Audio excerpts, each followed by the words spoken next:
বিএনপির সিনিয়র নেতা আমির খসরু মাহমুদ চৌধুরী বলেছেন, ঐক্যমতের বাইরে সংস্কারের প্রয়োজন নেই। একটু জানতে চাই যে আসলে ঐক্যমত কমিশন যাদের সাথে বৈঠক করছে তারা সবাই রাজনৈতিক দলের সদস্য। কেবলমাত্র রাজনৈতিক দলের নেতাদের মধ্যেই সাধারণ মানুষের যে মত সেটি প্রকাশ পায়, এটি আসলে কোন মানদণ্ডে বিবেচিত হলো? যেহেতু 2008 সালের পরে আর কোনো নির্বাচন ওই অর্থে হয়নি এবং এই সংস্কারের আলাপ এসছে সম্প্রতি। আপনারা 31 দফা দিয়েছেন, সেটিও কয়েক বছর হলো, এরপরেও কোনো নির্বাচন হয়নি। তাহলে কোন মানদণ্ডে কেবল রাজনৈতিক দলের নেতাদের মুখের ভাষাটাই জনমত বলে প্রতীয়মান হয় বলে মনে করছেন? ধন্যবাদ। প্রথমে একটু বলে নিই যে এই যে সংস্কার প্রস্তাব, এটা সম্প্রতি আসেনি। এইটা আপনি এবার দেখেন যে 2016 সালে আমরা প্রথম নির্বাচন কমিশন সংস্কার। আমি 2008-এর পরে বলেছি, যেহেতু 8-এর পরে আর ওই অর্থে ভোট হয়নি আসলে। না, আমি সেটা বলছি, কিন্তু সংস্কারের কথা সম্প্রতি আসেনি। 2008-এর পরে, অর্থাৎ 2000 যখন এই স্বৈর শাসন প্রতিষ্ঠিত হলো দেশে 2008-এর 9-এর মতলববাজি নির্বাচনের ফলে, তখন এবং এই সরকার যখন ওই মতলববাদী সরকার যখন তত্ত্বাবধায়ক সরকার ব্যবস্থা বাদ দিয়ে দিল সংসদ আপনার সংবিধান থেকে, তখন আমরা নির্বাচন কমিশন সংস্কারের জন্য প্রস্তাব দিয়েছিলাম, ভিশন 2030ও দিয়েছিলাম। এরপরে আমরা 27 দফা দিয়েছিলাম, 31 দফা দিয়েছিলাম। এখন 5ই আগস্টের পরে আমরা সবাই এই সংস্কারের কথা বলছি, অর্থাৎ সংস্কারের প্রস্তাবটা নতুন আসেনি। আরেকটা কথা যেটা বললেন যে রাজনৈতিক দলের কথা কি জনমত, পলিটিক্যাল সায়েন্সে যে রাষ্ট্র গঠনের যে কয়টা উপাদান আছে তার মধ্যে সরকার হলো একটা উপাদান, এবং এই সরকারের অপরিহার্য অংশ হলো রাজনৈতিক দলগুলো। যে দেশে পলিটিক্যাল পার্টিস থাকবে, এই পলিটিক্যাল পার্টিসগুলো জনগণের প্রতিনিধিত্ব করে। যেহেতু পলিটিক্যাল পার্টিসগুলো জনগণের প্রতিনিধিত্ব করে, তাহলে পলিটিক্যাল পার্টিসগুলোর যে ভাষা, যে বক্তব্য, সেটা তাহলে জনগণের মতেরই প্রতিফলন। এখন কোন দলের কথা বেশি জনগণ বলছে, কোন দলের কথা আসলে জনগণ বলছে, এটার জন্য আপনার নির্বাচন হয়। নির্বাচনে আমরা যে এজেন্ডাটা দিই, যে ম্যানিফেস্টোটা দিই, অন্য অন্য দলও ম্যানিফেস্টো দেয়, ওই ম্যানিফেস্টোর পর জনগণ একটা ভোট দেয়, তাই না?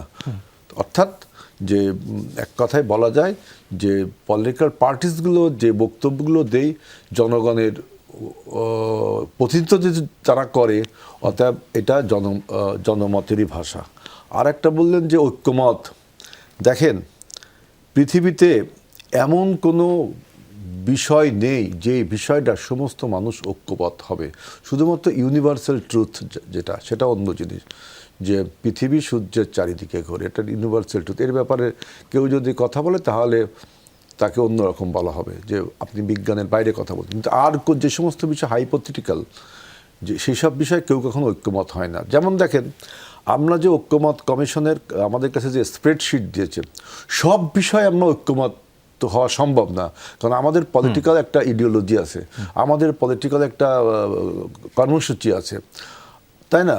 অন্য অন্য পার্টির একটা আইডিওলজি আছে, একটা কর্মসূচি আছে। এই সমস্ত আইডিওলজির সাথে কেউ কম্প্রোমাইজ করলে তো আর পলিটিক্সটা থাকে না, তাই না? আইডিওলজিকে আমরা যখন পরিবর্তন করব, তখন হয়তো কিছু কিছু বিষয়ে কম্প্রোমাইজ করা যায়। সুতরাং আমরা বলছি যে যে সমস্ত বিষয়ে ঐক্যমত হয়েছে, সেই বিষয়গুলো আমরা বর্তমান ইন্টারিম গভর্নমেন্টকে বলছি আপনি প্রকাশ করেন, যে আমরা কোন কোন বিষয়গুলো সেটি প্রকাশ করবে তারা।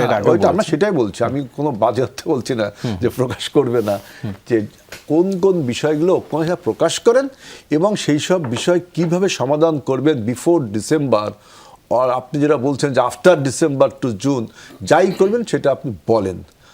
আর সমস্ত দলের সাথে ঐক্যমত হওয়া তো সম্ভব না, এটা তো আদৌ, এটা তো একটা ইমপ্র্যাকটিক্যাল কথা এবং ইররেশনাল, ইললজিক্যাল আমার কাছে মনে হয়। যে আমার বাংলাদেশি জাতীয়তাবাদী আমি বিশ্বাস করি, ফয়েজ ভাই হয়তো অন্য কোনো আমাদের জাতিতত্ত্বকে অন্য কোনো ভাষায় প্রকাশ করতে পারেন, তিনি রাষ্ট্র গঠনের মূলনীতির মধ্যে তার কিছু আইডিওলজি থাকতে পারে, আমার একটা আইডিওলজি থাকবে স্বাভাবিকভাবে। সুতরাং সব বিষয়ে কিন্তু ঐক্যমত হওয়া সম্ভব না। এই জন্যই আমরা বলছি যে আপনারা যে বলছেন যে যে সমস্ত বিষয়ে ছোট ছোট বিষয়ে ঐক্যমত হবে, সে তাহলে ডিসেম্বরের আগে নির্বাচন, বড় কোনো বিষয় হলে জুন পর্যন্ত। এই জিনিসটাই আমার কাছে কেমন যেন মনে হয় যে আসলে আপনি ছোট সংস্কার বলতে কি বোঝাচ্ছেন, বড় সংস্কার বলতে কি বোঝাচ্ছেন, আর সমস্ত যে সংস্কার প্রস্তাবগুলো আপনারা দিয়েছেন তা সব বিষয়ে তো একমত হয়, কিছু অনেক বিষয়ে তো আমরা একমত হয়েছি, সেগুলো যদি প্রকাশ করেন তাহলে সেগুলো implement। ছোট করে আরেকটি বিষয় একটু জেনে নিয়ে জানতে চাই। স্প্রেডশিটে আরেকটি বিষয় উল্লেখ ছিল যে এই সংস্কারগুলো কোন প্রক্রিয়ায় বাস্তবায়ন হবে, অর্থাৎ এখন গণভোটের মাধ্যমে নাকি অধ্যাদেশের মাধ্যমে নাকি পরবর্তী সরকার যারা আসবে এটা তো তাদের মাধ্যমে? আরেকটা ইন্টারন্যাশনাল কথা। আপনি দেখেন এই যে সমস্ত বিষয়ে আমরা ঐক্যমত হব, এই সব বিষয় আপনার এই সরকার বিশেষ করে আপনার টার্গেট করতে হবে যে নির্বাচন কমিশনটাকে স্ট্রেনথেন করা, যাতে নির্বাচনটা ফ্রি অ্যান্ড ফেয়ার হয়, অবাধ এবং সুষ্ঠু হয়।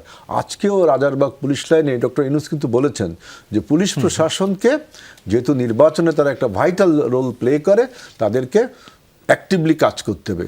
সুতরাং এই যে পুলিশ প্রশাসন, তারপরে আপনার নির্বাচন কমিশন, তারপরে আপনার স্থানীয় প্রশাসন, এইগুলোকে আপনি যাতে আপনার নিরপেক্ষভাবে কাজ করতে পারে সেই সব ব্যবস্থা আপনি নিতে পারেন, কিন্তু এটাকে র্যাটিফাই করার প্রয়োজন।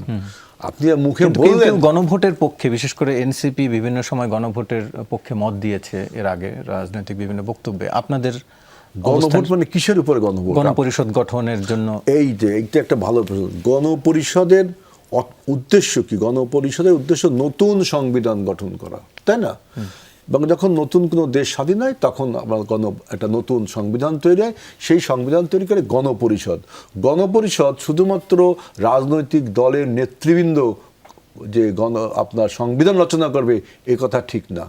সমস্ত প্রফেশনালস অন্য ইস্যুর থেকেও আপনার এই গণপরিষদের মেম্বার হতে পারে। 300 জন যে গণপরিষদ মেম্বার হবে এটাও ঠিক না, 600, 700, 900 হতে পারে। আরেকটি কথা, যে আপনি যদি গণপরিষদ নির্বাচন করে যদি সংবিধান নতুন করে লেখেন, তাহলে আজকের এই সংস্কারের আলাপ বাতুলতা মাত্র।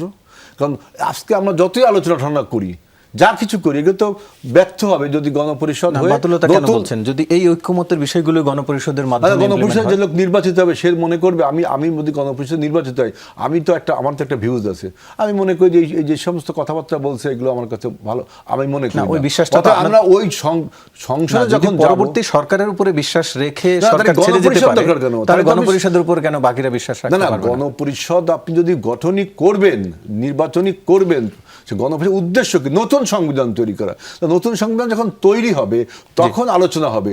তার আগেই আপনি যে সমস্ত বিতর্ক তুলছেন যে আগের সংবিধান এই ছিল, এটাই করতে হবে, সেটাই করতে হবে, তাহলে তো এগুলো ওই যে রেহমান সুমনের ভাষায় বলতে হয়, প্রথম আলোতে আর্টিকেল লিখছিল যে ঘোড়ার আগে গাড়ি জুড়ে দিল। এখন করছেন আপনি বিতর্ক, আবার বলছেন যে গণপরিষদের মাধ্যমে একটি নতুন সংবিধান তৈরি করব, সেখানে আমরা সংবিধান রচনা করব। তাহলে পিছনের এই বক্তব্যগুলো তো কোনো অর্থ হয় না। এটা তো হচ্ছে ঘোড়ার আগে গাড়ি জুড়ে দেওয়া। আমরা বুঝতে পারছি।